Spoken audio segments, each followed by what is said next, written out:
Segalanya bermula di kota Urbanstein, di mana ada seorang pria tua yang merasa dirinya adalah orang terhebat di dunia. Semua orang mengenalnya sebagai pria tua yang sombong. Dia hanyalah manusia yang hanya tahu satu sihir bintang, tetapi dia berkeliling mengaku sebagai archmage, dan jika ada yang meragukannya, dia akan menghajar orang tersebut. Orang yang menceritakan semua ini adalah anak laki-laki kita, berambut putih, bermata merah. Anak itu memiliki gaya yang keren, dan dari pria tua itulah dia belajar sihir, bukan karena alasan yang mendalam. Pria tua itu sangat mencintai dirinya sendiri dan ingin memainkan peran sebagai guru yang luar biasa, sementara si anak hanya ingin mempelajari dasar-dasar sihir. Waktu berlalu, musim semi dan musim panas berganti, dan si anak duduk di sana dengan mana yang berputar di sekelilingnya. Pria tua itu berpikir, tunggu, apakah anak ini benar-benar mulai memahami aliran mana? Lalu si anak membuka matanya, sihir keluar dari tangannya, dan dia menciptakan anak panah yang menancap di pohon. Dari jauh, pria tua itu hanya berdiri mematung dengan keringat dingin, benar-benar terpana. Dan begitu saja, 1 tahun setelah dia mulai belajar dari pria tua itu, dia menjadi penyihir 1 bintang. Malam tiba, dan pria tua itu berkata, dengar, nak, kau harus tahu bahwa di ibu kota, dibandingkan dengan Urbanstein, ada orang-orang yang jauh lebih berbakat darimu. Ada anak seumurmu yang sudah mencapai bintang 3. Maksudku, jangan besar kepala. Siapapun bisa melampaui apa yang kau lakukan sekarang. Kau mungkin akan terjebak di bintang 2 saja. Pria tua itu selalu mengoceh tentang bagaimana hal terpenting adalah garis keturunanmu, darahmu, hal-hal seperti itu. Si anak hanya ingin makan rotinya dan bertahan hidup, tapi dia tidak bisa berhenti memikirkan betapa seringnya pria tua itu membahas perbedaan antara orang seperti mereka dan kaum bangsawan. Dan malam saat dia mencapai bintang 1 terasa sangat panjang. Keesokan harinya, hujan turun, dan saat dia kembali, dia menemukan pria tua itu tewas. Tubuhnya penuh memar, dan jelas seseorang telah membunuhnya. Saat sang protagonis melihatnya, dia mengira pria tua itu mencari masalah dengan seseorang di suatu tempat, namun lama kemudian, dia mengetahui kebenarannya. Pria tua itu dipukuli sampai mati oleh penjaga karena ketahuan mencuri buku sihir bintang 2 dari gudang. Sang protagonis tidak mengerti mengapa pria tua seperti itu, seseorang yang tidak pernah punya ambisi, mau melakukan hal seperti itu. Tapi tentu saja, kita tahu alasannya. Pria tua itu merasa buruk melihat anak miskin seperti dia memiliki potensi yang lebih besar. Jendela sistem mulai muncul di hadapan protagonis sementara dia berkata bahwa sayangnya, pria tua itu selalu berbicara tentang garis keturunan, dan dia tidak memiliki hal seperti itu. Tidak ada darah bangsawan yang mengalir di nadinya, tetapi kemudian dia menerima sistem yang menyatakan bahwa dia telah mendapatkan kebangkitan dasar-dasar sihir. Dia harus memilih spesialisasi sihir dan itu tidak bisa diubah. Dan saat itulah sang protagonis mengungkapkan bahwa mungkin dia tidak butuh darah bangsawan karena dia bukan berasal dari dunia ini. Setelah itu, 4 tahun berlalu dan kita bertemu Katia Flameher. Nah, ini yang aku suka. Akhirnya ada wanita yang muncul. Dia adalah mantan wanita dari keluarga yang dulunya sangat terpandang, tetapi hari-hari ini keluarga Flameher bangkrut. Karena dia seorang bangsawan, dia lahir sebagai penyihir bintang 3 dan sekarang dia dicari oleh banyak tentara bayaran. Dan karena dia juga butuh uang, dia mulai melakukan pekerjaan tentara bayaran juga. Dan di kota itu, dia bertemu dengan anak laki-laki kita dan mempekerjakannya juga. Begitulah cara dia belajar banyak dari guru bintang 3 ini, sedikit lebih tua dari anak nakal kecil itu. Di sebuah rumah di suatu tempat, dia memberitahunya, karena kau lahir dengan bakat sihir, wajar untuk bermimpi besar, tapi keserakahan yang berlebihan hanya akan menghancurkan tujuanmu. Anak laki-laki kita, dengan kikuk, hanya menjawab, baik, saya mengerti. Kemudian dia menyuruhnya menutup mata dan merasakan mana, untuk mulai menyadari dengan tenang bagaimana mana dihasilkan. Saat melihatnya mewujudkan aura biru kecil itu, dia mengatakan dia benar-benar memiliki potensi yang menarik. Dia melihat potensi yang bagus, karena dia tidak hanya memiliki pengalaman praktis, kontrolnya juga stabil. Dia membuka matanya dan menatapnya dengan intens, dan wanita itu tanpa terkesan hingga mulai berteriak. Orang-orang di bar bahkan terkejut mencoba mencari tahu siapa yang membuat seorang wanita menjerit di dalam ruangan. Sementara sang protagonis menatap tangannya sendiri. Bingung, sang guru meraih pergelangan tangannya dan menariknya, memberitahu Derek untuk mengikutinya tanpa mengucapkan sepatah kata pun. Orang-orang di luar ketakutan karena teriakan saat mereka lewat. Dia membawa anak itu ke gang di malam hari, dan dia menyuruhnya mendengarkan dengan saksama dan memperingatkannya bahwa dia sudah tahu betapa sombongnya para bangsawan dan berapa banyak hak istimewa yang mereka miliki. Sihir, bagi mereka adalah berkah terbesar dari semuanya, dan dia harus mulai mengkhawatirkan hal itu. Sangat jarang bagi seseorang yang bukan bangsawan untuk mencapai bintang 3, dan ketika itu terjadi, itu adalah seseorang yang mendedikasikan seluruh hidup mereka untuk itu. Jadi sekarang masuk akal. Sihir yang dia gunakan yang menakutkan semua orang disebut halusinasi auditori. Itu membuat semua orang mendengar sesuatu yang aneh terjadi dan itu adalah mantra bintang 2 yang seharusnya mustahil bagi anak berusia 14 tahun, terutama seorang rakyat jelata. Sang protagonis mengatakan bahwa bahkan dengan risikonya, Katia terus bepergian dengannya dan terkadang dia berbicara tentang bagaimana kehidupan kelas atas saat dia masih hidup sebagai bangsawan. Setahun berlalu dan wanita yang lebih tua itu meninggalkan sang protagonis. Dia meninggalkan anak itu. Sepertinya Count Elvester mengundangnya untuk menjadi tutor pribadi, keluarga kuat di ibu kota yang tidak bisa diabaikan. Bahkan Katia, yang menyukai kehidupan lajennya yang mudah bersama sang anak, tidak bisa menolak karena menjadi tutor untuk rumah bangsawan yang kuat seperti itu adalah kesempatan besar. Saat dia pergi, dia memberi anak kita buku sihir bintang 2 sebagai hadiah dan kemudian setahun lagi berlalu,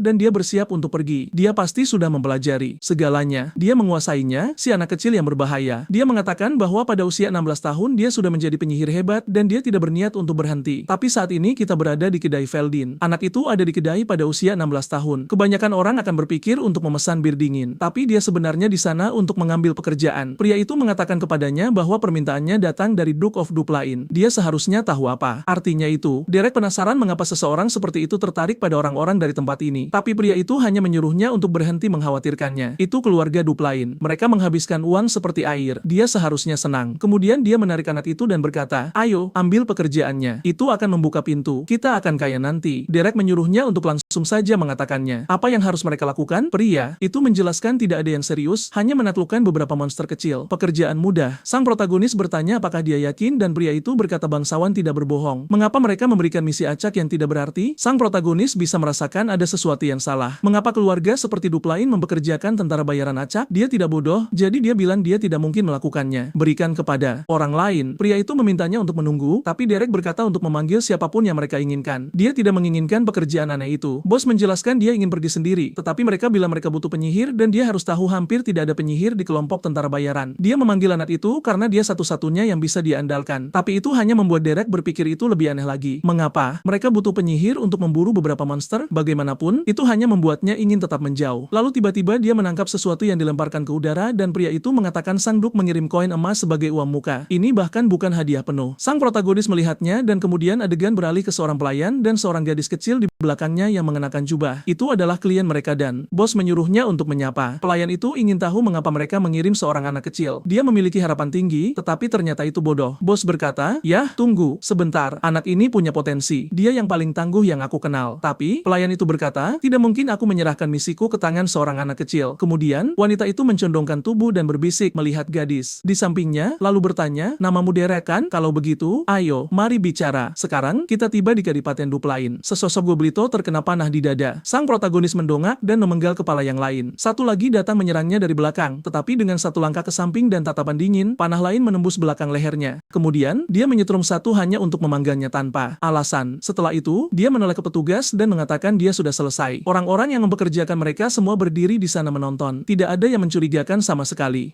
Begitu? Nah, menarik bagaimana kau menangkap begitu banyak. Dan gadis kecil itu hanya tersenyum. Masalah datang dalam kehidupan sang protagonis. Kita kembali ke kedai. Seorang wanita berambut pirang sangat marah karena Derek menjadi anjing pangkuan bangsawan. Bos memberitahu Polinia untuk tenang karena kedai penuh pelanggan. Tapi, dia bilang bodoh bagi seorang petani untuk mencoba terlibat dengan bangsawan manapun. Bos berkata, "Untuk dirimu bersikap seperti ini, kau pasti tidak tahu berapa banyak yang dia bayar." Dia bilang dia tidak ingin tahu. Tidak ada jumlah uang yang sepadan dengan mempermalukan dirimu sendiri. Kemudian, dia membuka tangannya dan dia berkata, "Apa? Mereka membayar 1 perak?" Dia berkata, "Tidak." Dia membeku, tiba-tiba bersemangat, bertanya apakah itu koin emas. Dan seketika, dia memohon untuk diizinkan menjilat kaki bangsawan itu juga. Dia ingin menjadi anjing pangkuan kecil juga. Waktu berlalu, dia pingsan, dan bos bertanya bagaimana hasilnya. Sang protagonis berkata, "Tidak ada yang istimewa. Hanya membunuh beberapa Goblito." Pria itu bertanya, "Aneh, bukan? Mengapa mereka membayar begitu banyak untuk membunuh Goblito?" Dia berkata, "Tidak ada cara untuk tahu, tapi mungkin mereka berbohong." Bos berpikir dan mengatakan itu mungkin saja. Tapi, Derek berkata dia yakin. Wanita yang berpakaian seperti pelayan itu memiliki tangan yang sangat halus, jelas bukan seseorang yang melakukan pekerjaan seperti itu. Dia mulai mencoba mencari tahu apa yang terjadi, tetapi bos memanggil namanya dan berkata, "Derek, kita, tentara bayaran. Berhentilah mencoba mengendus urusan bangsawan. Biarkan mereka menjalani hidup mereka. Kau melakukan pekerjaan itu, kau dibayar, selesai." Sang protagonis berkata, "Baiklah." Dia berpikir bosnya benar. Lebih baik tidak terlalu ragu, jangan terlibat dalam apapun. Jika uang sudah didapat, tidak ada hal lain yang penting. Adegan berikutnya, kita kembali ke Duplain, dan protagonis kembali mengecat rumput dengan warna merah. Kali ini, sang bos ikut serta dan sudah meminta pembayaran. Dengan 2 koin emas di tangan, dia mengatakan anak itu berubah menjadi mesin dan itu menghasilkan uang untuk semua orang. Kemudian sang pelayan berkata, "Nak Derek, kau sangat terampil. Bagaimana dengan jenis pekerjaan baru?" Sang protagonis tidak begitu mengerti, dan pria tua itu melanjutkan, "Ya, pekerjaan ini membayar 15 koin emas." Sebelum Derek bahkan tahu apa itu, dia sudah ingin tahu, ya atau tidak. Sang protagonis bahkan tidak ragu. "Ya, ayo kita lakukan." Sekarang mereka berada di dalam kereta. Lihat kastil besar itu. Mereka tiba di Mensyah Duplain. Sang bos ikut berkata, "Tempat ini untuk orang kaya." "Gila." Sang pelayan berkata, "Sebelum kita masuk, izinkan saya memperkenalkan diri." Sang bos bilang tidak apa-apa. Mengapa repot-repot? Mereka sudah melihat satu sama lain berkali-kali. Tapi pria tua itu mengabaikannya dan memperkenalkan diri pula. Namanya Delon, dan dia adalah administrator Menshan tersebut. Dia meminta maaf karena menyembunyikan identitasnya sampai sekarang, tapi pekerjaannya menuntutnya. Sang bos menjadi canggung, menyadari pria itu lebih penting daripada yang dia kira. Kemudian wanita di latar belakang memperkenalkan diri sebagai Caterina. Dia adalah kepala pelayan, orang yang bertanggung jawab atas semua pelayan lainnya. Sementara sang bos meminta maaf, malu, sang protagonis menyadari sesuatu yang sangat mencurigakan.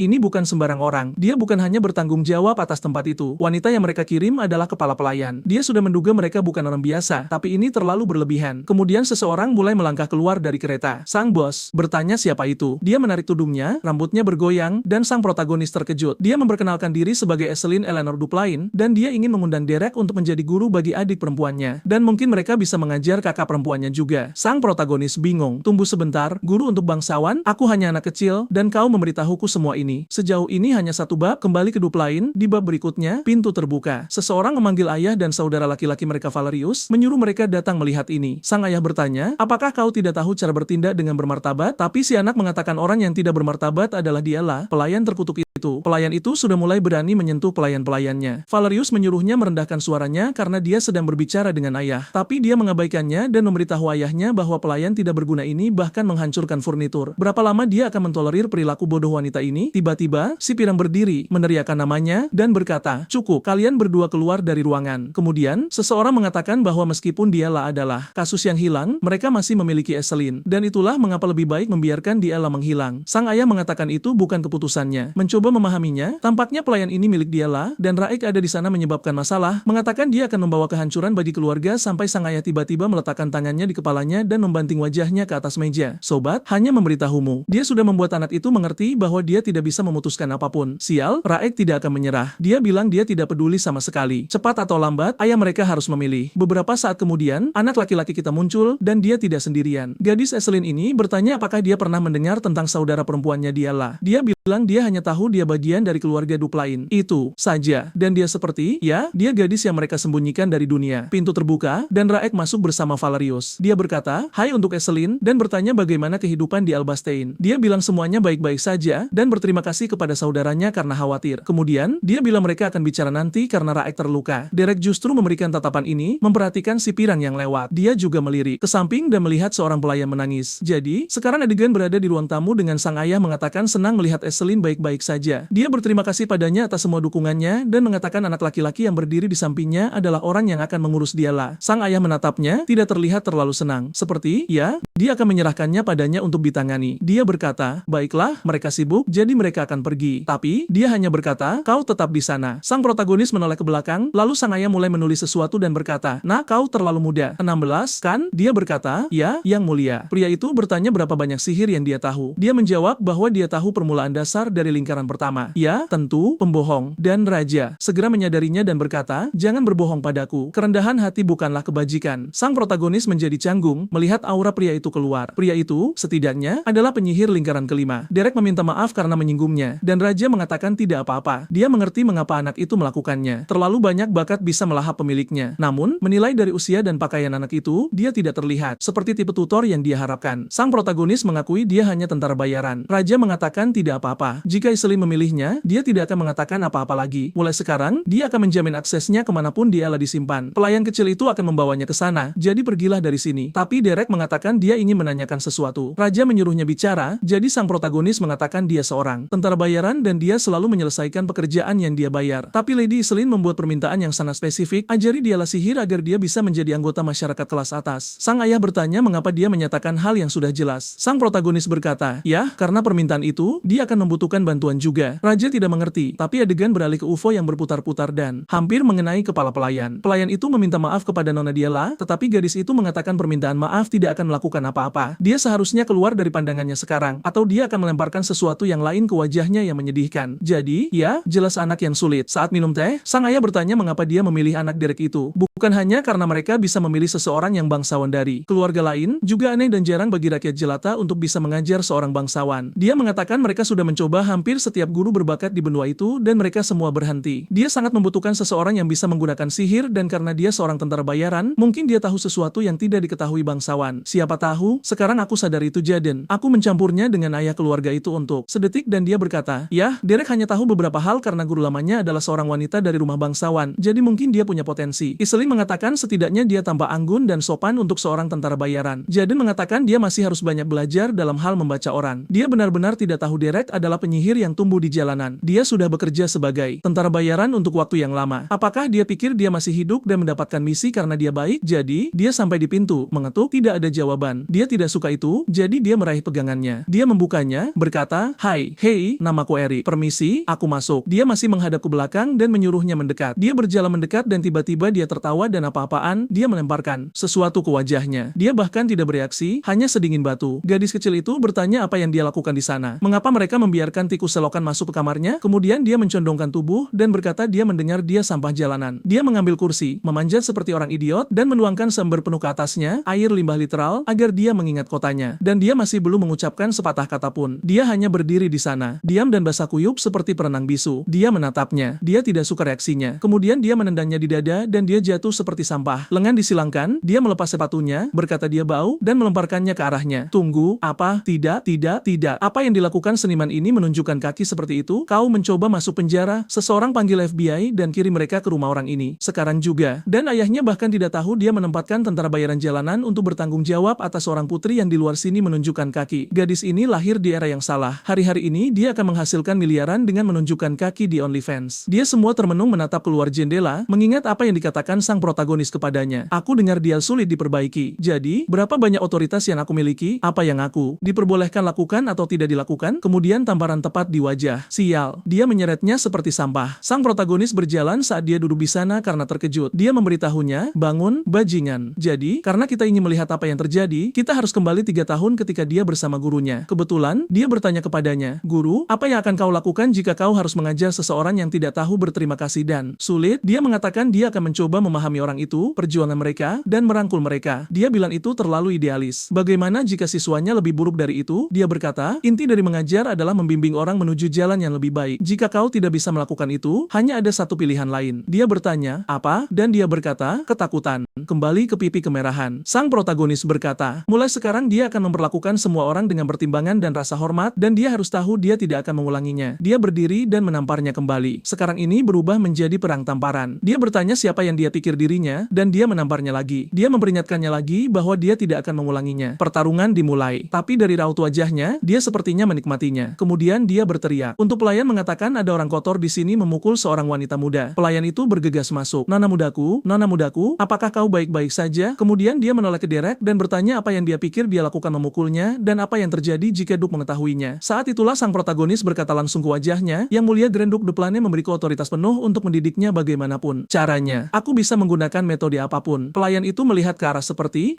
dan si pirang pada dasarnya berpikir, "Oh sial, aku kacau." Beberapa saat kemudian, Valerius sedang menyerbu lorong dengan marah sementara Ra menyuruhnya menunggu. Tapi Valerius membuka pintu menuntut untuk mengetahui di mana tentara bayaran kotor itu. Sang protagonis ada di sana seperti, "Hei, ada apa?" Valerius pergi untuk menamparnya. "Kau memukul saudaraku." Sang protagonis berkata, "Tenang, tindakanku disahkan oleh Grand Duke." Rak berkata Valerius tidak boleh terlibat. Isaline membawanya jadi Valerius tidak dalam posisi untuk menghakimi anak itu. Jika ayah mereka memberikan izin, apa yang harus mereka lakukan? Tapi Valerius hanya berkata, "Rak, kau pergi tidur. Nah, kau ikut denganku. Kita selesaikan ini sekarang." Rak berjalan ke arah protagonis dan berkata, "Terima kasih. Iblis kecil itu perlu dipukuli. Dia kacau. Sekarang saudara perempuanku mungkin akan memukulmu sedikit, tapi itu tidak akan terlalu sakit. Jangan khawatir." Sang protagonis mengangguk dan berjalan pergi. Rak tetap di belakang berpikir mengapa anak ini terlibat dalam kasus yang kalah. Atau apakah itu potong ke boneka besar dan Valerius membuka ruangan. Dia menjelaskan ini dulu. Menjadi kamar Della di kediaman utama sebelum dia dipindahkan ke tempat lain itu. Sang protagonis melihat lukisan. Valerius mengatakan itulah yang dia suka lakukan. Dia pikir dia jauh lebih menggemaskan ketika dia sedang mengerjakan lukisannya, tetapi dia tidak pernah menyelesaikan satupun dari mereka. Dia selalu meninggalkan ruang kosong. Kemudian entah dari mana dia berkata, "Maaf aku bertindak begitu emosional sebelumnya." Jadi dia membawanya ke kamar gelap hanya untuk meminta maaf. "Ya, si pirang, mundur." Sang protagonis mengatakan dia tidak peduli. Tapi mengapa membawanya ke sini? Valerius menjelaskan Della tidak selalu gadis yang pantas dipukul, tetapi pada satu titik dia menjadi terobsesi dengan memiliki darah bangsawan. Itulah mengapa dia diusir dan dikurung di desa itu. Dia bahkan tidak bisa mengerti apa yang membuatnya seperti itu. Sementara Valerius sedang Berbicara tentang bagaimana dia bahkan tidak bisa menguasai mantra bintang satu, sang protagonis mulai mengambil buku-buku itu. Kemudian Valerius meletakkan tangan di bahunya memohon padanya untuk menyelamatkannya. Sang protagonis berkata, "Tunggu sebentar." Sepertinya dia belum menyerah pada sihir mengingat semua catatan yang dia tinggalkan di buku-buku ini. Dia pikir itu semua hal dari sekolah. Valerius mengatakan, "Itulah yang kau harapkan dari seorang bangsawan." Si protagonis melihat ke samping, melihat lukisan lain yang belum selesai, menutup buku dan berkata, "Baiklah, dia akan mencobanya." Larut malam itu, gadis itu sedang tidur ketika sumber air tiba-tiba mengenainya dan dia tersentak bangun. Sang protagonis bertanya bagaimana dia bisa tidur di saat seperti ini. Dia bangun dengan marah, bertanya apakah dia gila. Dia hanya menyuruhnya mengikutinya. Mereka punya tempat untuk dituju. Dia menyeretnya. Pria itu menariknya, sementara gadis itu berteriak menanyakan apakah dia sudah gila karena berani menyentuhnya seperti itu. Dia menyeret gadis itu melewati para pelayan yang kini tak berdaya untuk membantu. Dia membawanya ke sebuah lapangan menuju semak belukar dan melemparkannya ke tanah tanpa ampun. Gadis itu berkata apapun yang pria itu rencanakan, semua tidak akan membuahkan hasil. Pria itu membalas, karena dia menolak untuk mendengar, dia akan memberitahu satu fakta menarik. Dia sama sekali tidak berniat mengajarinya sihir. Dia hanya suka memukuli kaum bangsawan. Gadis itu terperangah. Apa? Serius? Tidak ada yang memberitahuku soal itu. Pria itu berkata itu sudah jelas. Dia menderita sepanjang hidupnya di tangan para bangsawan. Itulah alasan dia menjadi tutor, agar bisa menjadikannya alasan untuk menghajar putri bangsawan. Tidak ada yang lebih menyenangkan dari itu. Dia kemudian menghunus pedangnya, mengatakan tak sabar mendengar jeritannya. Gadis itu berkata dia gila jika berpikir akan lolos begitu saja. Pria itu yakin sepenuhnya dia akan selamat karena tahu gadis itu memang akan segera dibuang. Dan dalam skenario terburuk, dia hanya membayar dengan nyawanya. Namun saat itu terjadi, gadis itu sudah mati dan tak akan tahu, bukan? Bagaimanapun, nyawanya secara teknis tidak semahal nyawa bangsawan. Jadi dia tetap di pihak yang untung. Ini seperti catur dimensi kelima. Karena dia tahu gadis itu benar-benar percaya bahwa bangsawan lebih superior. Gadis itu berdiri, berpikir dalam hati bahwa dia akan mati. Jika bajingan itu menangkapnya, tamatlah riwayatnya. Maka dia pun berlari. Tubuhnya tergores di sana-sini, dia harus mencari tempat persembunyian di hutan. Setelah itu, dia akan lari kembali ke Mensyah, meminta bantuan, dan pria itulah yang akhirnya akan mati. Namun tiba-tiba sebuah bola api muncul, yang dirapalkan oleh sang protagonis. Dia menoleh ke belakang dengan bingung. Itu adalah mantra tingkat 2. Bagaimana sampah sepertinya bisa melakukan itu? Pria itu tersenyum dan tanpa ragu meluncurkannya ke arahnya. Bola api itu nyaris meleset dan meledak di sampingnya. Dia membeku karena syok. Pria itu berkata sayang sekali tembakan pertamanya meleset. Bab selanjutnya, dia masih berlari. Dia tersandung seperti orang bodoh, jatuh dengan konyol. Sebuah panah biru melesat ke arahnya dan dia menghindar di detik terakhir. Dia sadar lagi-lagi dia hanya selamat karena keberuntungan. Sementara itu, sang protagonis berkomentar bahwa gadis itu bergerak cukup baik. Sulit dipercaya dia tidak pernah keluar dari kamarnya. Dia terus berlari sementara pria itu hanya memperhatikan. Dia merasa putus asa, bertanya-tanya berapa lama lagi dia harus terus menghindar. Dengan kecepatan ini, energinya akan habis dan dia akan tertangkap. Lalu dia menoleh ke belakang dan melihat pria itu menempelkan tangan ke tanah, menciptakan sesuatu yang berwarna biru. Sebenarnya, dia sedang mencoba melacak sesuatu. Namun itu sulit karena gadis itu tumbuh di hutan ini dan ini adalah hutan yang sama dari gambar tersebut. Pria itu berkata dia bisa tahu dari gambar bahwa gadis itu merasakan mana hutan. Baginya itu adalah bukti, tapi sebelum dia bisa menyelesaikannya, gadis itu menyerangnya dengan batu. Dia mencabut pedangnya dan membelah batu itu menjadi 2. Dia menatap gadis itu dan berkata dia terkesan. Sadar tak bisa melarikan diri, gadis itu memutuskan untuk melakukan serangan balik. Itu adalah keputusan terbaik yang bisa dia buat. Sayangnya, dia sudah tidak memiliki sisa kekuatan untuk melakukan hal lain. Jadi, apa kata-kata terakhirnya? Dia tertawa kecil dan bertanya mengapa pria itu berpikir dia akan mengatakan sesuatu. Jika pria kotor itu ingin membunuhnya, maka lakukan saja. Dia tidak akan menyerah di detik terakhir. Lalu pria itu bertanya mengapa dia begitu terobsesi menjadi bangsawan, dan gadis itu membalas tanpa garis keturunan itu, apa yang tersisa darinya? Dia dulu tangguh, dan sekarang dia menjadi dramatis, berurai air mata, seolah-olah dia tidak memiliki sihir. Sang protagonis seharusnya sudah mencabut pedang itu dan memenggal kepalanya untuk mengubah ritme cerita, tapi tidak, dia malah terduduk lemas di tanah ingin tahu apa yang tersisa darinya jika bukan garis keturunannya. Dia kehilangan kendali. Pria itu hanya memperhatikan. Aura kematian mulai terasa. Apakah hari ini waktunya? Dia mengangkat pedang dan berkata, cukup sampai di sini. Dia sudah mendengar kata-kata terakhirnya. Selamat tinggal, tebasan datang. Dia membeku karena syok, tapi sesuatu menahan sihirnya. Sebenarnya, tidak. Apakah dia merapalkan sihir es di bawah kakinya? Tunggu, saya bingung. Dia membuat penghalang es dan pria itu memberinya selamat. Dan sekarang dia bersikap sangat sopan. Oh, selamat, nona muda. Saya minta maaf atas ketidaktahuan saya, tapi mari katakan ini adalah metode yang saya temukan untuk membangkitkan sihir Anda. Gadis itu jelas marah dan kemudian tiba-tiba mulai menangis di antara kristal-kristal itu. Bulan di atas langit. Sesaat kemudian pria itu berkata itu terkonfirmasi. Dia termasuk dalam tipe liar. Gadis itu tidak begitu mengerti, jadi dia menjelaskan bahwa sebagian besar bangsawan belajar melalui sekolah kedisiplinan. Dan meskipun kedua gaya belajar itu tetaplah sihir, jalan untuk menguasai keduanya benar-benar berbeda. Karena dia tipe liar, dia terlalu memaksakan diri pada teori dan itulah alasan dia gagal. gagal. Ini bukan sekadar tentang memakai pakaian yang salah secara teknis. Itu seperti mencoba memakai cincin yang tidak akan pernah pas di jari Anda. Gadis itu bertanya bagaimana dia tahu dia termasuk dalam sekolah liar itu. Dia berkata dia melihat gambar yang dibuatnya. Itu memperjelas baginya bahwa dia bisa memahami aliran mana di alam, dan biasanya sebagian besar penyihir liar memiliki bakat seperti itu. Baiklah, ayo, bangun. Kamu bisa berjalan. Cari tahu sendiri. Ya, kamu berhasil membangkitkan mana, kan? Tapi jalan dari sini masih panjang. Mulai besok, aku akan mengajarimu cara memanifestasikan mana alammu. Dia memanggilnya dan memberikan ucapan terima kasih yang singkat, seolah itu bukan masalah besar. Tanpa senyuman, hanya, ayo pergi. Hari berikutnya, matahari cerah di langit, dia bangun ingin memanifestasikan energinya. Selama 1 detik, mana muncul, dan berikutnya berubah menjadi asap. Segera, dia menarik pintu kamarnya dan mengejutkan pelayan. Ya, sayang, ia menumpahkan air ke seluruh pakaiannya. Pelayan itu panik karena dia tahu mereka akan menyuruhnya membersihkan toilet dengan lidahnya. Dia meminta maaf, mencium lantai, tapi sang gadis sudah berubah. Dia berjalan melewatinya, meminta maaf juga, dan memberitahunya untuk menjadi sedikit lebih hati-hati. Pelayan malang itu tidak mengerti apa yang sedang terjadi. Sepertinya tidak ada yang akan menggunakan kepalanya sebagai penyumbat saluran air hari ini. Dia terus berjalan sementara pelayan lainnya berbisik, "Wow, kau tidak dipukul. Sungguh keajaiban." Sementara itu, Harry Potter versi lingkungan ini sedang tidur. Lalu ada suara gedoran di pintu. Dia bergumam, "Ada apa lagi?" Pelayan pria meminta maaf, "Nona, muda ingin berbicara dengan Anda." Dia ada di sana, tangan di pinggang, menyuruhnya menjelaskan cara mengendalikan mana yang dia manifestasikan. Dan ketika Dailon mendengar itu, dia tertegun. "Tunggu, dia memanifestasikan mana? Apa?" Dia menatap sang protagonis dan berkata, "Ya, dia bilang dia akan mengajariku hari ini, jadi waktunya sudah tiba." Dia membanting pintu dan menyuruhnya kembali nanti. Dailon merasa emosional karenanya, dan gadis itu hanya mendidih amarah. Dia terus menendang barang-barang, berteriak, dan pria itu kembali tidur seolah tidak terjadi apa-apa. Hari berikutnya, matahari terbit lagi, dan para pelayan berjalan-jalan dengan shock. "Apakah kau dengar? Daila tidak memecahkan piring setiap 5 menit lagi. Ada rumor dia memanifestasikan sihirnya. Apakah itu benar?" Raig, radar gosip manusia, mendengarnya, dan segera menginginkan detail. "Tunggu, apa yang baru saja kau katakan?" Kembali bersama sang baron, dia bingung, "Apa maksudmu? Putriku membangkitkan sihir?" Valeria berkata, "Ya." Semua pelayan mengonfirmasinya. Sang baron berkata, "Bagus, itu melegakan." Tapi Raig menyela, "Ayah, jangan terlalu bersemangat. Dia hanya membangkitkan sihir. Dia tetap sampah." Valeria menyuruhnya berhenti, bahwa dia harusnya ikut senang untuk adiknya, daripada menghinanya. Ayah memperhatikan, dan Raig berkata mereka pasti lupa betapa tirannya dia selama ini. Itu adalah hasil yang terlalu kecil, dan tidak ada yang boleh berubah. Ayah hanya duduk di sana mendengarkan, dan dia tidak berhenti menulis. "Apa yang sebenarnya kau tulis?" "Buku pengembangan diri." "Letakkan penanya sebentar." Ganti adegan. Matahari cerah lagi. Gadis itu di tempat tidur dan sang protagonis bertanya mengapa dia terlihat begitu murung. Dia berkata dia tidak murung, dia marah. Pria itu berkata bersikap imut seperti itu tidak akan membantu. Dia bersikeras tidak bersikap imut, dia sedang marah. Pria itu menyuruhnya berhenti cemberut karena belajar sihir memiliki langkah-langkah yang harus diikuti. Dia menerjang seolah berkata, "Aku tidak marah." Lalu dia melihat tatapan pria itu dan segera mundur sambil bergumam, "Maaf." Pria itu duduk dan berkata mencoba. Menggunakan sihirnya tanpa henti hanya akan membuatnya kelelahan. Dia tahu dari pengalaman pribadi bahwa istirahat sama pentingnya dengan belajar. Dan sekarang setelah dia beristirahat, saatnya untuk belajar. Dia masih marah, "Baiklah, ayo lakukan hal guru ini." Pria itu bertanya apakah dia ingin metode yang lain. Dia teringat kejadian tadi malam dan jelas menolak. Lebih baik belajar dengan cara normal. Pria itu menjelaskan bahwa pertama, dia harus belajar memanifestasikan sihir. Hanya ketika dia bisa mengendalikan manifestasi, dia akan bisa menguasai bintang pertama. Tapi untuk tipe liar, kamu harus belajar dengan cara yang sulit. Itu adalah jenis pengajaran yang dipahami melalui kebebasan, bukan disiplin. Itulah mengapa itu cocok dengannya. Dia bertanya apa maksudnya. Pria itu berkata kepribadiannya menyebalkan dan itulah yang justru membuat afinitasnya begitu tinggi. Dia berubah menjadi merah padam dan bertanya apakah dia bilang dia memiliki bakat. Pria itu berkata, "Ya, karena kau mengangkat dinding es saat manifestasi, dia mungkin memiliki potensi." Dia segera bertanya apakah itu berarti dia seorang jenius yang lahir sekali seumur hidup. Pria itu berkata, memiliki bakat dan menjadi jenius adalah dua hal yang sangat berbeda. Saat mereka berbicara, rak di luar memperhatikan dengan kebencian murni. Hari berikutnya pagi-pagi, dia berkata dia sedang memanifestasikan tetapi masih belum bisa mengendalikannya. Kemudian dia menunjukkan dia merasakan dingin yang aneh di tangannya. Anak laki-laki itu hanya ingin membaca. Juga, apa yang sebenarnya kau baca? Buku itu tidak pernah selesai. Isinya 15 halaman dan entah bagaimana memakan waktu 70 jam. Saat matahari terbenam, ketika dia akhirnya mendapat 1 detik kedamaian, gadis itu muncul mengatakan sudah menyuruhnya untuk tetap di dekat rumah. Jika dia pergi jauh, bagaimana dia bisa bertanya? Pria itu bila itulah sebabnya dia pergi jauh agar dia tidak datang bertanya. Tapi dia bilang dia perlu tahu dia akhirnya berhasil mengisi mananya dan dia harus melihatnya. Adegan beralih ke Valerius. Pintu terbuka dan sang protagonis bertanya, "Mencariku?" Valerius duduk dan bertanya bagaimana kabar Daila akhir-akhir ini. Si rambut pirang berkata, "Dia berkembang cukup baik. Segera dia akan menguasai sihir 1 bintang." Lalu si rambut pirang berkata ibunya akan segera kembali. Sekarang setelah dipikir-pikir, keluarga ini tidak memiliki ibu di sekitarnya, bukan? Valerius memperingatkan bahwa ibunya, katakan saja, sangat sulit untuk dipuaskan. Orang-orang di Menshah mungkin menerimanya, tapi ibunya tidak akan suka dia miskin sama sekali. Derek berterima kasih padanya dan bertanya apakah ada alasan lain dia memanggilnya. Si rambut pirang diam, berdiri dan berkata dia yang berikutnya untuk mewarisi rumah. Karena itu, dia memiliki tanggung jawab terhadap setiap anggota keluarga dan perlu memperlakukan semua orang dengan tulus. Kemudian dia mulai berbicara seolah dia menganggap dirinya seorang penyair. Dan mengingat betapa beratnya pekerjaan ini, demi martabat hati manusia yang membawa kedalaman seperti itu, pemikiran yang selaras. Boom, diamlah dan langsung ke intinya. Bahkan sang protagonis bertanya apa intinya. Tiba-tiba Valerius berbalik dan berseru, Dayla tidak akan bermain dengannya lagi. Sang protagonis tidak mengerti, dan Valerius pada dasarnya menangis mengatakan dia suka saat Dayla masih kecil dan datang memintanya bermain dan semua itu. Dia ingin tahu apakah ada solusinya. Apakah Derek tahu apa yang bisa dia lakukan untuk memenangkan hati Dayla lagi? Sang protagonis lebih penasaran mengapa dia yang harus tahu. Valerius berkata itu jelas. Dia terus berlarian meneriakkan namanya sepanjang waktu mencari Derek, dan dia bahkan mencoba membuat boneka-boneka kecil ini untuk membuatnya bahagia. Boneka jelek dari neraka. Dia bertanya apakah ini akan membuat adiknya bahagia. Dan sang protagonis bertanya apakah dia sedang mencoba memutu gadis itu. Valerius hampir menangis. Kembali ke Menshah, sang wanita tiba mengatakan dia mendengar tentang anak itu. Rupanya mereka telah mendapatkan tutor sihir yang kompeten. Dia bersikap sopan, memperkenalkan dirinya sebagai Miriela de Belduplain, dan jika tidak keberatan, dia ingin mengirim hadiah terima kasih kepada keluarganya. Dan Derek berkata, Nyonya, ayah saya tidak punya rumah. Dia seperti, apa? Apa maksudmu? Dia berkata, itu benar. Saya bangkrut, hancur. Apa yang Anda sebut sebagai rakyat jelata? Wanita itu hampir mengalami gangguan jiwa mendengarnya. Seminggu kemudian, Islin mengatakan membawanya ke sana adalah pilihan yang hebat. Sebagai saudara perempuannya, dia ingin menghabiskan lebih banyak waktu dengan Dayla, tetapi dia punya urusan di Albastain, jadi dia meninggalkan gadis kecil itu dalam asuhan anak laki-laki itu. Dia menerima, dan Jaden berkata, Derek, dia menaruh semua harapannya padamu. Berikan jawaban yang lebih antusias. Mereka sudah berada di kereta melambaikan selamat tinggal, mengatakan mereka tidak sabar untuk melihat seberapa besar dia akan membantu Dayla, dan mereka pun pergi. Tapi kemudian Islin tiba-tiba teringat sesuatu yang dia lupakan. Oh, dia ingat sang ibu akan kembali dan dia lupa memperingatkan Derek bahwa ini mungkin menjadi masalah. Jaden bertanya mengapa itu menjadi masalah. Isaline mengatakan ibu mereka adalah semacam avatar. Saya tidak tahu apa maksudnya, tapi wanita itu masuk, berlari, membanting tangannya ke meja sang ayah menuntut untuk mengetahui cerita apa ini tentang menempatkan tikus selokan untuk mengajar putrinya. Muriel berkata, Anda tidak mengerti. Kita berbicara tentang De Allen. Dia gadis yang sangat berharga. Dia melepas kacamata. Apakah Anda pikir saya suka dia harus belajar dari rakyat jelata juga? Tapi setiap instruktur bangsawan mengundurkan diri, jadi apa pilihannya? Dia bersikeras, dia tidak peduli. Dia membawa pria kotor yang dulu mengotori dirinya dengan tentara bayaran. Dia berkata dia tidak tahu betapa sulitnya menemukan instruktur sihir yang kompeten. Selain itu, Derek direkomendasikan oleh Isaline. Dia menutupi wajahnya dan berkata itu tidak masalah. Dia perlu memiliki setidaknya kualifikasi minimum. Kenapa Anda tidak membawa saudaranya? Flan, dia sibuk sebelumnya, tapi seharusnya berbeda sekarang. Dia seharusnya sudah tersedia. Dia bertanya apakah dia serius menyarankan komandan pertahanan menjadi tutor. Dia pasti berpikir mengelola kota adalah permainan. Tapi dia memberitahunya bahwa berbahaya membiarkan reputasi putri mereka di masyarakat kelas atas hancur juga. Dia tidak menyadari sang guru adalah bagian terpenting. Dan untuk peran terpenting, mereka mendapatkan rakyat jelata. Kemudian pintu terbuka dan gadis berambut pirang yang tak tahu malu itu masuk. Bu, tenanglah, demi Tuhan. Ibu datang ke sini hanya untuk bertengkar. Tapi sang ibu menyuruh Valerius menjauh. Ini adalah situasi yang sangat penting dan mereka perlu menyelesaikannya. Hal terpenting adalah apakah penyihir itu benar-benar memiliki kualifikasi untuk mengajar. Kemudian Raek muncul di belakang mereka mengatakan dia setuju. Sang ibu terlihat bersemangat dan dia berkata, ya, orang seperti itu, rakyat jelata di antara bangsawan, itu tidak normal. Tentu saja, jika dia memiliki bakat yang cukup, Raek tidak akan melihatnya sebagai masalah. Dan itulah mengapa dia meminta ayahnya untuk membiarkan dia menguji kualifikasi Derek. Jika Derek bisa dikalahkan dalam duel, sang ayah memotongnya. Jangan coba-coba. Menyuruhnya berhenti dengan ide-ide konyol. Tapi Raek berkata kalau begitu dia akan menguji darah. Valerius tidak mengerti. Raek berkata, jika Derek benar-benar cocok menjadi gurunya, maka dia seharusnya mendapatkan hasil yang luar biasa. Aku akan memverifikasi kompetensinya dalam duel. Jadi, dia hanya ingin melawan adik perempuannya entah dari mana. Dia lebih muda darimu, ada apa denganmu? Dan rupanya sang ayah mengizinkannya karena Ra sudah meninggalkan ruangan sementara Valerius meneriakinya. Ra, apa kau sudah gila menantang adikmu untuk berduel? Ra berbalik dan bertanya apakah dia benar-benar berpikir dialah tiba-tiba menjadi orang baik. Dia pasti sudah melupakan semua yang dia lakukan. Valerius berkata meskipun begitu, mereka harus ingat dia satu-satunya saudara perempuan mereka, satu darah daging. Jadi mereka harus Ra memotongnya mengatakan darah dagingnya adalah kutukan bagi keluarga ini. Tidak hanya kesalahan-kesalahannya sudah mempengaruhinya. Jika dia muncul di masyarakat kelas atas seperti sekarang, itu akan lebih buruk. Valerius terlihat kelelahan, seolah itulah yang sebenarnya dia rasakan, dan kemudian Ra mulai mengomel mengatakan dialah adalah orang yang melewati batas sejak awal. Dia lebih baik membusuk di desa itu. Lalu Ra pergi penuh kebencian. Seekor burung hinggap di dahan dan dia membuka pintu memanggil anak kita dan dia bertanya-tanya mengapa dia di sana sepagi ini hanya untuk mengganggunya. Entah dari mana dia melemparkan kertas kertas ke bukunya dan berkata bahwa jika dia kalah dalam duel ini, dia dipecat. Dia memberikan tatapan bosan dan berkata, ya, dia sudah dengar. Mengingat Ra adalah penyihir bintang 1 yang berpengalaman, itu akan sangat sulit. Dia kesal bertanya apakah dia tidak punya saran lain untuk diberikan. Jika dia tidak membuat rencana, dia akan dipecat. Derek berkata dia seorang tentara bayaran. Dia mendapatkan pekerjaan dan menyelesaikannya demi uang. Tidak ada yang lain. Dan sejauh pembayaran berjalan, dia sudah dibayar lebih dari cukup. Jadi dia tidak terlalu tertarik lagi. Dia tidak percaya dan bertanya apakah dia serius. Seminggu berlalu. Spanduk naik, kita berada di arena. Matahari terik seperti 70 derajat dan semua orang berpakaian untuk musim dingin. Sang protagonis ada di sudut seperti kucing terlantar berkata, "Oh, Anda di sini, Yang Mulia." Tapi sang ayah hanya memperhatikan betapa tenangnya anak itu. Menjaga saraf Anda tetap terkendali dalam situasi seperti ini membuatnya jelas bahwa dia bukan orang yang bisa Anda anggap remeh. Dia bukan orang yang akan dipukuli dan kehilangan gadis itu. Terserah. Dia juga tidak peduli. Sementara itu, Ra mencoba membangun sensasi dengan melawan adik perempuannya sendiri. Itu hal paling memalukan. Memanjat arena itu berbicara tentang bagaimana dia akan menghancurkannya sepenuhnya dan membuatnya menyesali segalanya. Dan dia berjalan naik juga, tiba-tiba terlihat seperti gadis berkerudung merah. Kilas balik. Dia bertanya apakah dia benar-benar tidak peduli apa yang akan terjadi. Dia berkata dia pasti memperhatikan pertumbuhan mananya berada di jalur yang benar. Bahkan jika dia masih tidak bisa menggunakan sihir level 1 dengan benar, itu tidak akan lama. Dia harus ingat dia masih memiliki darah dup lain. Dia tidak mengerti apa maksudnya. Dia menyuruhnya ingat apa yang sudah dia katakan. Untuk seseorang yang belajar dengan cara liar, belajar pribadi adalah yang terpenting, bukan orang lain yang memberikan pengetahuan. Dia tiba-tiba menangis seolah dia kehilangan akal, sementara dia tidak terlihat peduli. Sepertinya dia merasa sedih karena dia tahu dia bukan murid yang baik, tapi dia masih ingin terus belajar sihir dengannya, bukan dengan sembarang orang. Kemudian sang protagonis masuk mencoba berbicara dengan sedikit gaya, berkata tentu dia mungkin tidak tahu etiket duel bangsawan. Dia belum pernah berada di salah satunya, tapi dia tahu persis cara memenangkan pertarungan karena dia adalah seorang tentara bayaran. Dia pada dasarnya menawarkan cara untuk bertarung tanpa mana, kurasa, dan dia mulai mengingat semua orang merendahkannya, memanggilnya gadis manja, yang sepenuhnya benar. Saya akan menjadi salah satu dari orang-orang itu juga, bicara buruk tentangnya. Tapi dia terkunci dan kebencian saya padanya memberikan kekuatan pada gadis itu. Jadi, inilah kita. Dia muncul dengan penampilan merah kecilnya, mungkin menyembunyikan sesuatu. Cerita mengatakan bahwa hari ini dia bukan lagi seorang dup lain, dia hanyalah murid Derek, seorang penyihir yang berjalan di jalannya, sendiri. Bab berikutnya, spanduk besar naik lagi. Dia melangkah berhadapan dengan Raeg. Dellen melakukan perkenalan duel. Aturan yang jelas, siapapun yang dipukuli dan menangis kalah. Jadi, mari kita mulai, tidak ada penundaan. Tapi tidak sebelum mereka belajar tentang lingkaran perlindungan, aksesori yang aktif tepat sebelum pemakainya menerima kerusakan fatal dan membatalkan sihir lawan. Jadi, itulah yang digunakan bangsawan untuk berduel. Sang protagonis tidak pernah membayangkan mereka akan menyia-nyiakan sesuatu yang langka hanya untuk berpura-pura. Karena itu berlangsung 10 menit, Raeg ingin menyelesaikannya sebelum itu. Dan di sanalah dia, pria yang memukuli adiknya agar terlihat keren, mengeluarkan banyak glif. Saya tidak mengerti sedikit pun. Jubahnya berkibar, lengan terangkat, bola kecil terkumpul. Raeg berpikir sayang sekali, tapi dia harus mengirimnya kembali ke tempat itu. Selamat tinggal, dialah. Dia mengirim tebasan angin ke arahnya. Dia hanya berdiri di sana dan melakukan sesuatu yang belum pernah dilihat siapapun sebelumnya. Satu langkah ke samping dan dia menghindar, bersih. Bahkan yang lebih gila adalah Raeg berkata, bagaimana dia bisa lolos dari seranganku? Dia menembakkan 2 lagi. Tapi sekarang gadis itu bergerak seolah dia berada di Matrix, menyelinap ke kiri dan kanan. Derek memperhatikan Raeg memiliki bakat, tapi dia bertarung seperti pemula total. Dia membakar banyak mana hanya untuk membengkokkan lintasan mantra dan mencoba mendaratkan pukulan. Sementara itu, dialah hanya memasang dinding gaya es. Riga tidak terkesan, menyebut mereka trikonyol. Jika satu bola tidak berhasil, apa yang kau lakukan? Panggil 3. Itu solusinya. Dia akan meledakannya dalam satu serangan dan mengakhiri duel. Dari balik es, dia ingat, sang protagonis berkata, pertarungan tentara bayaran berbeda dari bangsawan. Tidak ada yang adil atau benar. Tujuannya adalah menang. Itu tidak ada hubungannya dengan apa yang kau latih, dan kau bahkan mungkin dikritik jika menang seperti itu. Tapi, itu satu-satunya kesempatannya. Apakah dia menginginkannya atau tidak? Dia bilangnya, dan kita kembali dengan si merah kecil. Riga terus melemparkan combo bulan anginnya dan terus meleset. Sulit dipercaya, cerita mengatakan ada tentara bayaran yang selalu menang bahkan dengan kekuatan lebih kecil karena mereka tidak bertarung duel. Mereka bertarung perang. Riga terus mengalihkan, tapi dia terus menghindar. Dan cerita mengatakan orang yang pernah berperang tahu cara menggunakan setiap keuntungan, termasuk medan perang, untuk tetap hidup. Mereka melakukan apapun yang diperlukan, bahkan mengeksploitasi kecerobohan lawan. Serangan lainnya menghantam pilar. Dialah terlihat sedikit lelah, tapi Riga semakin marah dan marah. Dan kemudian dia memutuskan ini akhirnya baginya. Dia mengirim putaran dari belakang. Itu mengenai sasaran. Asap di mana-mana. Sang protagonis tidak bereaksi sama sekali sementara sang ibu berteriak, "Putriku, kau tahu ini terjadi karena kau, kan?" Dia menyuruh pelayan pria untuk menghentikannya sekarang. Gadis itu akan mati. Tapi, sang ayah menyuruhnya duduk. Pertarungan belum berakhir. Dia bilang itu gila. Dialah baru saja menerima serangan sihir penuh. Dia bilang dia harus baik-baik saja karena aksesorinya tidak aktif. Sementara itu, dia memperhatikan sang protagonis dan berkata dia bahkan tidak berkedit. Seperti, bagaimana kau bisa melihat itu saat dia membelakangimu? Oh, dia berada di sudut. Oke, dia terkesan sang protagonis setenang itu. Apakah dia punya rencana induk? Sejujurnya, saya tidak tahu apa yang lebih canggung. Raja yang berpikir sang protagonis luar biasa karena dia tenang, atau Riga yang mencoba terlihat keren dengan memukuli adiknya. Riga yakin dia menerima bilah angin itu, jadi di mana dia? Dia teralihkan. Lihat di mana dia. Dia melompat ke bawah platform, hampir tertusuk di pantatnya. Dia mundur karena naluri bertahan hidup muncul. Kemudian dia menyadari, tunggu, dia menyerangku dari bawah platform. Menurut aturan, jika kau keluar dari platform, kau kalah. Tapi, pelayan pria berkata tidak, dia masih di arena. Selama dia tidak meninggalkan batas di bawahnya,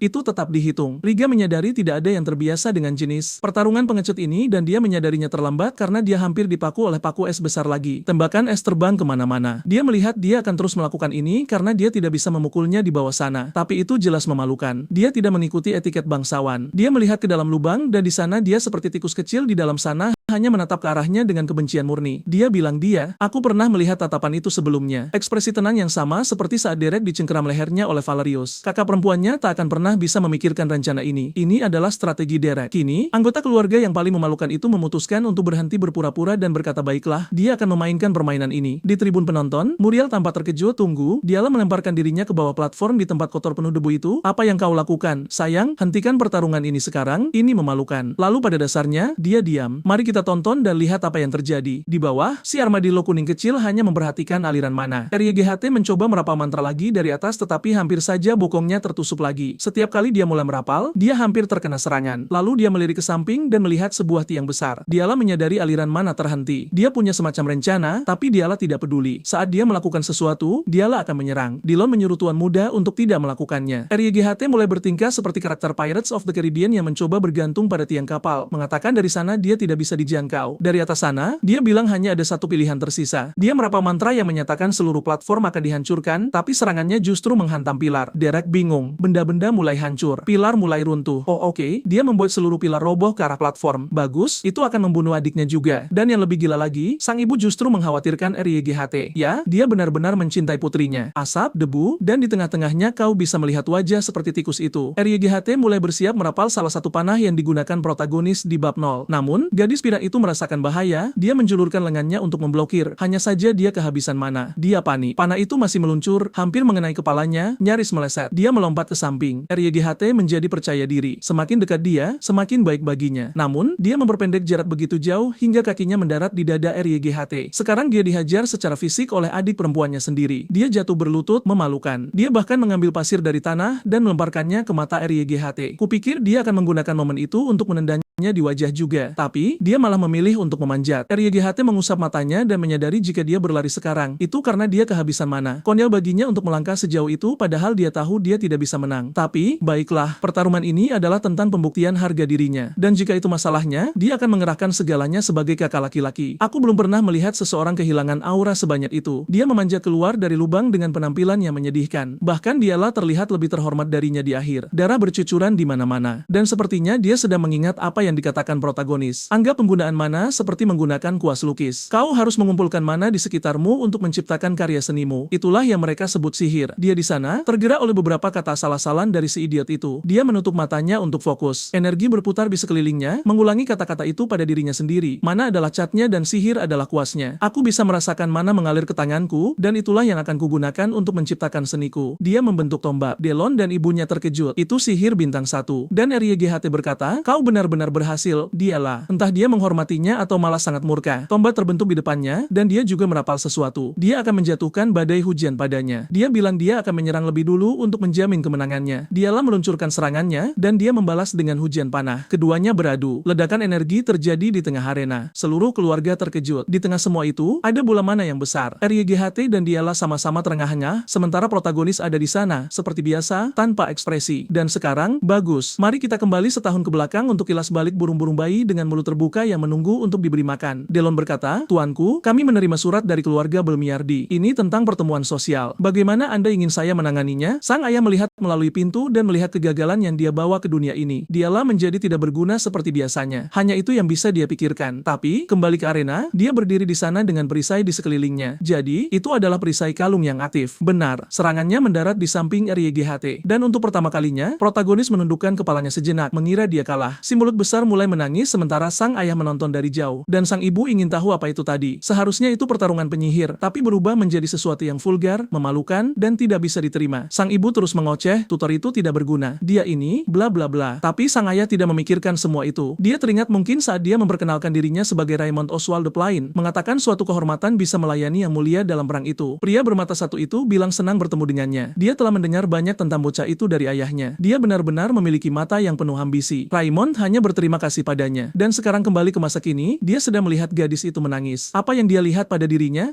Oke. Dia menyadari bahwa tatapannya telah menjadi lebih kuat. Sementara para pelayan berkerumun di sekitar gadis itu menanyakan apakah dia baik-baik saja dan mengatakan mereka harus mengurusnya. Dia hanya menepis mereka dan pergi. Dia menghampiri RYGHT tanpa aura, dan RYGHT hanya berkata dia sebenarnya bertarung dengan cukup baik. Serius? Hanya itu. Dia mengatakan itu saja, dan dia terus berjalan. Para pelayan mencoba membawanya kembali ke kamarnya, tetapi dia pergi ke tempat lain. Dia pergi mencari bocah Derek yang selalu menatapnya tanpa ekspresi. Lalu dia meletakkan tangan di wajahnya, mulai menangis, dan berkata dia kalah. Dia bahkan meminta maaf padanya. Jadi, apakah dia akan menjadi pria yang sopan, atau dia akan menjadi tipe Sigma yang dingin? Dia berdiri dan berkata tidak apa-apa. Kalah adalah bagian dari proses. Frustrasi hanyalah langkah menuju menjadi lebih kuat. Dan ya Tuhan, dia menangis lagi. Berhentilah menangis, gadis. Kau sudah kalah, semua orang tahu, itu sudah cukup. Ayolah protagonis. Tampar dia seperti yang kau lakukan pada hari pertama. Lalu ibunya muncul. Oh putriku, lututmu. Dialah, lihat dirimu. Kau telah melalui begitu banyak hal. Tidak apa-apa, kami akan mengobati lukamu. Dialah berterima kasih padanya dan pergi bersama para pelayan. Dan ibunya menyeka air matanya dan pergi mengganggu protagonis saya. Tentu saja, dia menoleh ke belakang dan di sanalah dia datang. Kau rakyat jelata kotor. Apakah kau tahu apa yang telah kau lakukan? Apa yang kau ajarkan padanya? Sihir bintang satu itu, terima tamparan ini. Dia terus berlanjut. Mengajarkan trik kotor itu, kau menghancurkan keluargaku. Tamparan lagi. Sampah sepertimu tidak pantas. Dia mempermalukannya sementara sang ayah mendekat, hanya menonton. Sampai Raymond menampar pipinya dan mengatakan bahwa dialah yang bersikap vulgar di sini. Dia benar-benar panik. Apa maksudmu? Aku ditampar karena rakyat jelata ini. Dia berkata, ya, bocah itu rakyat jelata, tapi dia juga tutor putri mereka. Ayah mana yang punya hak untuk memperlakukan tutor anaknya seperti itu? Dia menoleh ke arah protagonis dan memintanya untuk memaafkan Miriela karena setiap orang di dunia ini memiliki cara sendiri untuk menunjukkan kasih sayang kepada anak-anak mereka. Pipi protagonis yang masih terasa panas mengatakan itu bukan masalah besar. Raymond berbalik dan berkata, kalau begitu mereka punya sesuatu untuk dibicarakan secara pribadi. Mereka pergi sementara Miriela berdiri di sana dengan murka. Jelas, di kantor sang ayah, dia mengatakan protagonis telah membimbing pertumbuhan Diela dengan cara yang mengagumkan. Dan sebagai tuan rumah, dia ingin bocah itu menerima hadiah yang layak atas pekerjaannya, tingkat sihir tertinggi yang mungkin bagi orang biasa. Apakah dia tertarik dengan sihir bintang 3? Protagonis berpikir orang ini mengatakan persis apa yang ingin dia dengar. Itu bakat kecil seorang penyihir bintang 5. Tapi protagonis tidak tahu apa yang sebenarnya dia incar. Jadi dia tidak akan melewatkan kesempatan itu dan berkata, tentu. Tapi kemudian pria itu pada dasarnya memancingnya. Kau mengajarkannya sihir level 1 dengan baik, tapi itu jauh dari cukup untuk masyarakat kelas atas. Protagonis menepis itu. Aku tahu, tapi ada banyak orang di induk lain yang bisa mengajarinya. Dia sudah mempelajari dasarnya. Sekarang dia hanya perlu terus berkembang. Raymond berkata dia tidak menginginkan instruktur untuknya. Dia menginginkan seorang master. Dan bocah itu membawa ambisi yang seharusnya tidak boleh dimiliki oleh orang biasa. Dia perlu memahami betapa menghinanya hal itu bagi para bangsawan. Raymond membiarkannya berlalu karena Derek berbakat. Tunggu. Raymond menyadari atau Raymond memahami bahwa protagonis ingin melampaui 4 bintang. Anak itu bermimpi besar, dan itu membuat protagonis takut. Aku tidak mengerti. Kemudian Raymond berkata, jika bocah itu memiliki niat seperti itu, dia tidak bisa tinggal di tempat ini lama-lama. Terima kasih. Ayo kita keluar dari rumah ini. Aku lelah dengan gadis pirang yang menyebalkan ini. Mari kita pergi membantu kakak perempuan. Segera, Raymond bertanya apakah dia siap untuk pergi. Protagonis berkata, ya. Raymond menjawab bahwa ambisinya jelas, tetapi dia masih perlu mengajari Diela sedikit lagi. Jadi seluruh percakapan berputar kembali ke Raymond yang menawarkan buku bintang 3 lagi. Umpan yang sama seperti bab berikutnya. Bagaimanapun, dia menerimanya, dan disinilah kita. Dia membuka pintu, berjalan menyusuri lorong, mengambil buku, dan membolak-baliknya. Penasaran. Dia terkejut karena orang biasa bisa menghabiskan seluruh hidup mereka mencoba mendapatkan buku bintang 2 seperti pria tua yang dipukuli dan mati di awal itu.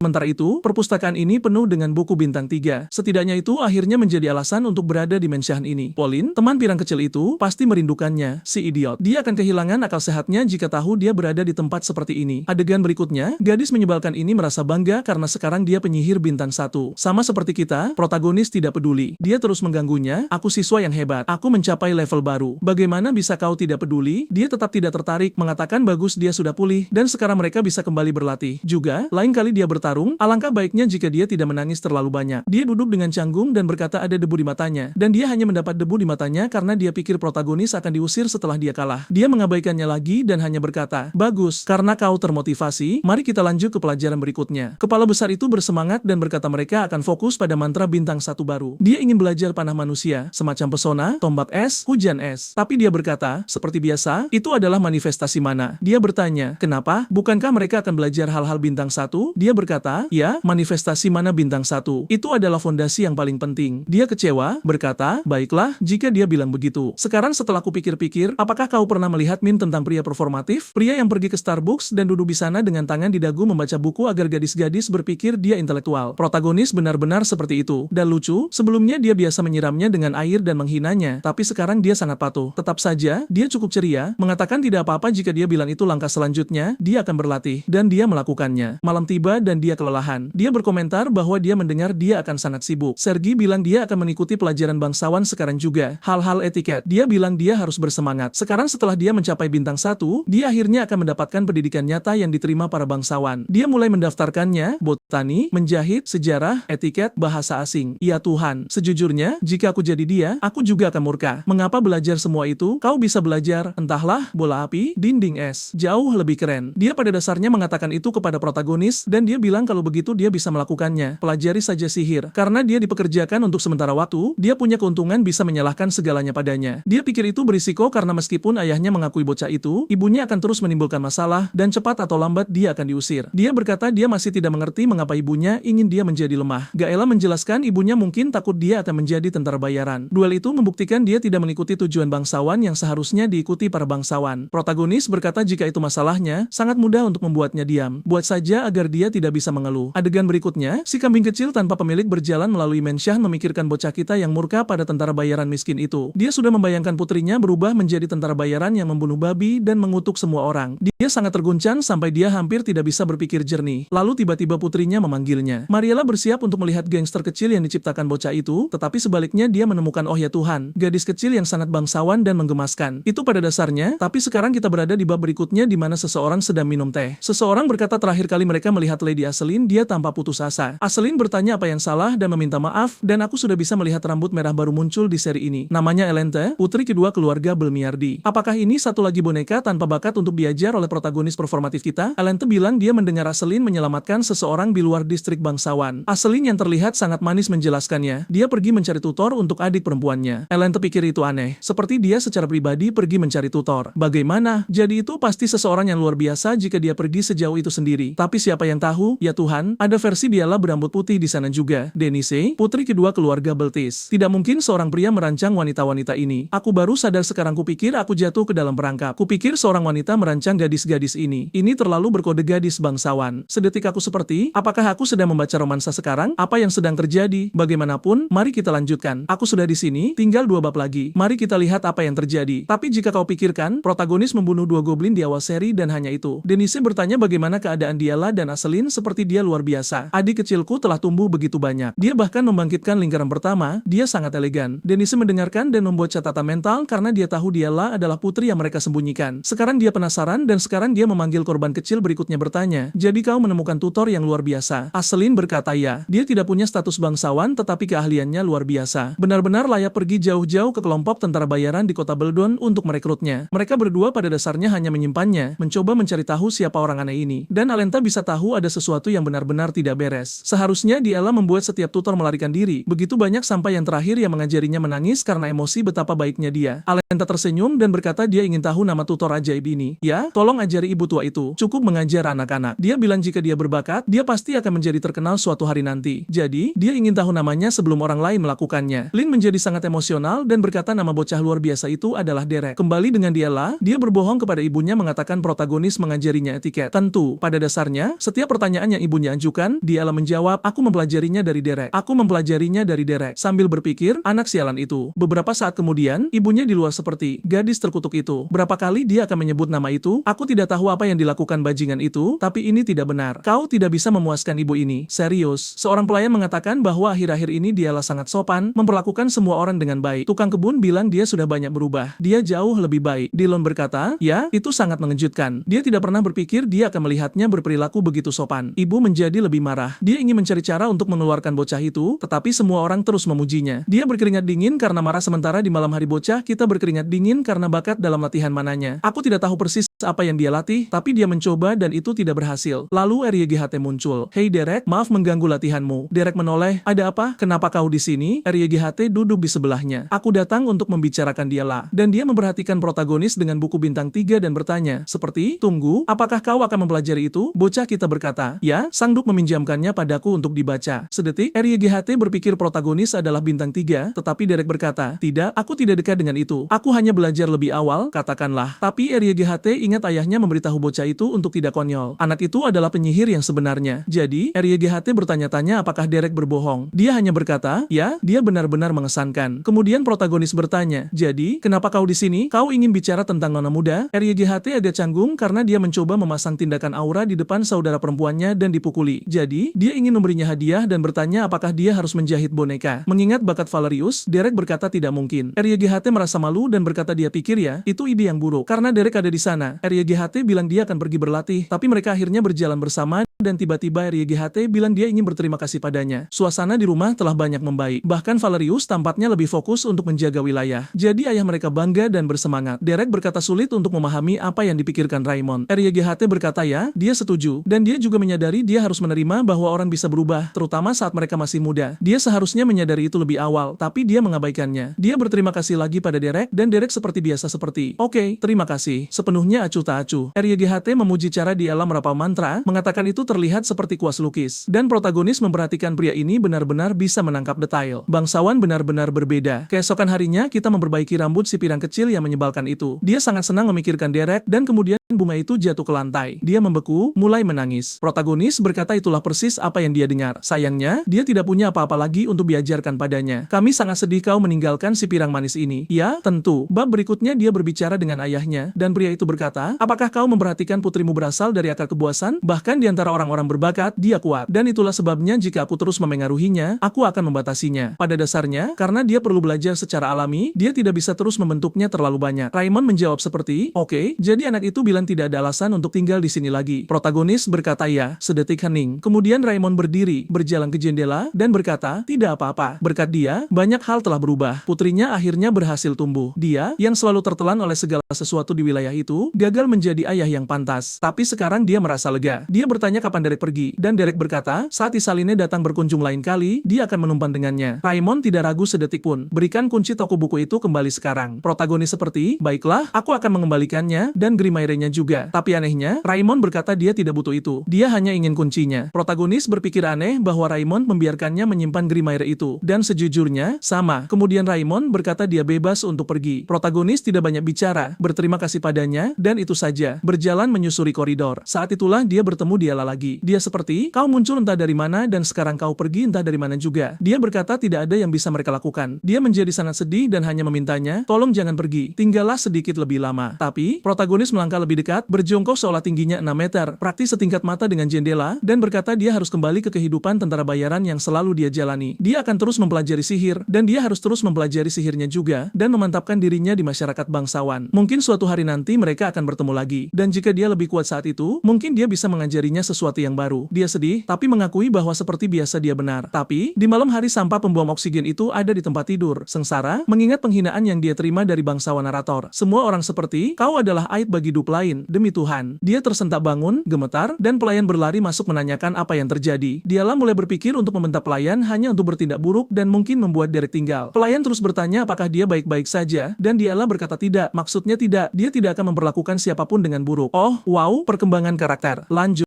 Adegan berikutnya, mereka sampai ke kereta kakak perempuan. Dia menawarkan tumpangan dan berkata mereka akan pergi. Protagonis menoleh ke belakang dan melihat apa artinya lahir dengan hak istimewa. 5 badut menatapnya. Valerius bertanya apakah dia benar-benar akan pergi. Rak berkata pekerjaan yang dia lakukan di sini tidak mudah. Dia banyak berubah. Pria kita berterima kasih pada mereka, dan kemudian dia melihat badut lain berdiri di sana dengan tangan bersedekap menatap tajam. Dia tidak bereaksi, dan dia menyadari dia sedang menunggunya menangis dan memohon padanya untuk tidak pergi. Itu tidak akan pernah terjadi. Protagonis bertingkah seolah dia berumur berumur 70 tahun. Seseorang beritahu penulis dia tidak menulis kakek reinkarnasi. Pria itu suka menjadi dewasa. Pergi, suatu kehormatan mengajarimu, Nona Diala. Aku mungkin tidak menyebut diriku mastermu, tapi kuharap aku tutor yang baik. Diamlah. Dia seperti, pergi saja, kau orang aneh yang bau. Dia tetap diam. Dia menatap, lalu berbalik dengan canggung dan berkata lebih baik dia tidak terluka melakukan hal-hal berbahaya, karena hanya itu yang dia harapkan. Ya, Derek, pergilah melakukan sesuatu yang berbahaya. Pergilah berburu naga. Pergilah terluka. Dia menyuruhnya untuk berhati-hati juga, tapi dia bilang dia sudah dewasa dan bisa menangani dirinya sendiri. Dia ingat mengatakan hal yang sama. Lalu dia ingat mentor kecilnya yang tinggi, Katya, memeluknya dan menyuruhnya untuk memikirkan apa yang akan dia katakan, karena dia mungkin akan mengulanginya sekarang. Seperti tidak ada alasan untuk terburu-buru menjadi dewasa. Dialah yang menangis dan lembut, memanggilnya dan melambai selamat tinggal. Benar-benar emosional. Bagaimanapun, aku memanggangnya karena menjadi tikus selokan. Tapi lihat itu, kita kembali. Tepat jam 2 kita di tanah. Kita di distrik komersial Epstein. Boom, seseorang dipukul di wajah. Protagonis berjalan ke bar, orang-orang tertawa, berbicara tentang membunuh seseorang. Siapa itu? Itu Pauline tersenyum padanya, dan dia tersenyum kembali. Adegan berikutnya mereka melihat sesuatu. Boom, apakah ini buku 12 bintang? Dan protagonis berkata, tunjukkan rasa hormat. Yang ini 3 bintang. Oke, mereka seperti, apa kau serius? Seperti dia berbohong. Jadi dia mencurinya dari Grand Duke. Protagonis berkata, tidak, aku mendapatkannya sebagai hadiah. Pauline berkata, tidak mungkin. Sekarang si keparat itu berbohong. Mana mungkin mereka memberikan buku bintang 3 hanya karena dia seorang instruktur. Sepertinya dia menceritakan seluruh kisahnya. Mungkin karena hari sudah larut malam. Sang protagonis bertanya apakah ada permintaan atau tugas. Jade menjawab, apa kau sudah gila? Kau baru saja kembali dan sudah mencari pekerjaan. Dia bilang dia menginginkan pekerjaan. Penaklukan yang mudah. Instingnya mulai berkarat. Dia harus berpura-pura menjadi orang baik selama berhari-hari hanya dengan membaca buku kecil. Jaden berkata, jika begitu, dia harus ingat bahwa mereka selalu kekurangan penyihir di sini. Tentu saja ada pekerjaan. Derek berkata, sempurna. Dia akan kembali besok. Adegan berikutnya, Pauline di dalam kereta, seekor or muncul di belakangnya, tapi or itu sudah mati terkapar di tanah. Kemudian mereka pergi membunuh beberapa laba-laba. Baiklah, saat si gadis bangsawan menangis dan berjalan-jalan dengan gaun sambil minum teh, kita mendapatkan 35 panel. Sekarang saat protagonis keluar berburu dan membunuh laba-laba, semuanya diringkas dalam 2 panel saja. Baiklah, pesan dari senimannya sudah diterima. Pauline pergi tidur dan si bodoh itu terbangun di tengah malam untuk berlatih sihir. Dia mencoba membuat es lilin kecil, tapi malah meledak. Tidak tahu apa yang terjadi. Dia kelelahan. Tangannya berdarah. Dia bilang dia sudah mengerti sebagian besar mantra bintang 2 sekarang, tapi tembok menuju bintang 3 jauh lebih besar dari dugaannya. Siang hari, sore, bersalju, malam hari. Lalu sang protagonis kembali dengan Pauline yang tampak benar-benar hancur. Serius? Kau membiarkannya sekotor itu? Lindungi dia. Jaden bilang gila sekali mereka mendaki gunung panas di cuaca seperti ini. Tapi dia hanya menyuruh mereka bergegas dan menghangatkan diri karena udaranya membeku. Sementara itu, seseorang tertawa mengatakan mereka bodoh karena mencoba bekerja di cuaca seperti ini. Lalu Jaden berkata, baiklah, cukup menderitanya. Besok adalah hari libur. Selain itu, ada permintaan yang sempurna untuk Derek saat ini. Karena salju membuat berburu lebih sulit, ada tugas yang bayarannya bagus dan mudah, meski menjengkelkan. Sepertinya itu datang dari kelompok tentara bayaran lain di East Street. Dia mungkin pernah mendengar tentang keluarga Belmiarte. Mereka mencari orang biasa untuk melakukan pelatihan tempur sihir. Pada dasarnya, mereka butuh seseorang untuk dihajar. Dia hanya perlu datang, kena pukul beberapa kali, kembali, lalu dibayar. Begitu saja, kita tiba di distrik bangsawan di arena latihan. Dan disitulah dia, Alente, si rambut merah, bertanya siapa yang akan dia lawan hari ini. Si kepala lampu bilang mereka membawa bocah biasa. Dia bingung. Tunggu, kau ingin aku menghajar pengemis pemakan tikus? Pria tua itu bilang itu bagian dari latihannya. Lagi pula, mereka membayar anak itu dengan baik, jadi dia bisa berlatih sesuka hatinya. Tidak perlu menahan diri. Alente bertanya apakah latihannya hanya menghajar orang miskin karena dia seorang bangsawan. Pria tua itu menyuruhnya berhenti berpikir seperti itu. Bagaimanapun, bagus untuk mengetahui anak itu bisa menggunakan sihir bintang 1. Alente bilang dia tidak peduli. Dia bisa menggunakan bintang 2, jadi ini akan sangat konyol. Perbedaannya seperti langit dan bumi. Saat pria kekar itu memakaikan sepatunya, seseorang mendekat. Ya, mendekatlah dengan wajah sombong itu agar kau bisa terkena bola api. Tunggu sebentar. Dia bertanya apakah dia orang biasa yang akan dihajar hari ini. Dia berdiri dengan sopan. Ya, nama saya Derek. Dia bilang dia Alente, sambil berpikir dia pernah mendengar nama itu sebelumnya. Si kepala lampu menyuruh mereka masuk ke arena, dan dia merasa aneh. Dia terlihat lebih muda darinya. Mereka saling berhadapan. Dia melakukan peregangan. Sementara sang protagonis tetap tenang. Dia bertanya apakah dia setidaknya tahu etiket duel sihir dasar. Dia bilang dia sudah terbiasa dengan dasarnya. Dia bilang baiklah, kalau begitu dia harus melawan sekuat yang dia bisa, dan dia akan mencoba mengakhirinya secepat mungkin. Dia pikir itu akan mudah. Gelombang kejut, dorong dia keluar, selesai. Tapi sang protagonis perlahan mengumpulkan aura. Katakan padaku seberapa besar kau ingin aku melawan, dan aku akan menyesuaikannya. Dia seperti, apa maksudmu? Dia bilang, aku ingin tahu seberapa besar kau ingin aku melawan. Aku akan menyesuaikan agar aku berguna bagimu. Tuan kepala lampu menggelengkan kepala seolah anak itu sudah tamat. Alente tertawa dan bilang dia bicara dengan cara yang lucu. Bagaimana kalau dia mencoba melawan dengan sekuat tenaga? Sang protagonis menjadi serius dan berkata, oke, dia akan melakukannya. Tangan mereka berdua mulai bersinar. Dia mulai merapalkan mantra dalam bahasa yang tidak diketahui, merasa konyol bahwa orang biasa berani sombong seperti ini, tapi dia mengerti. Jika orang biasa belajar sihir bintang 1,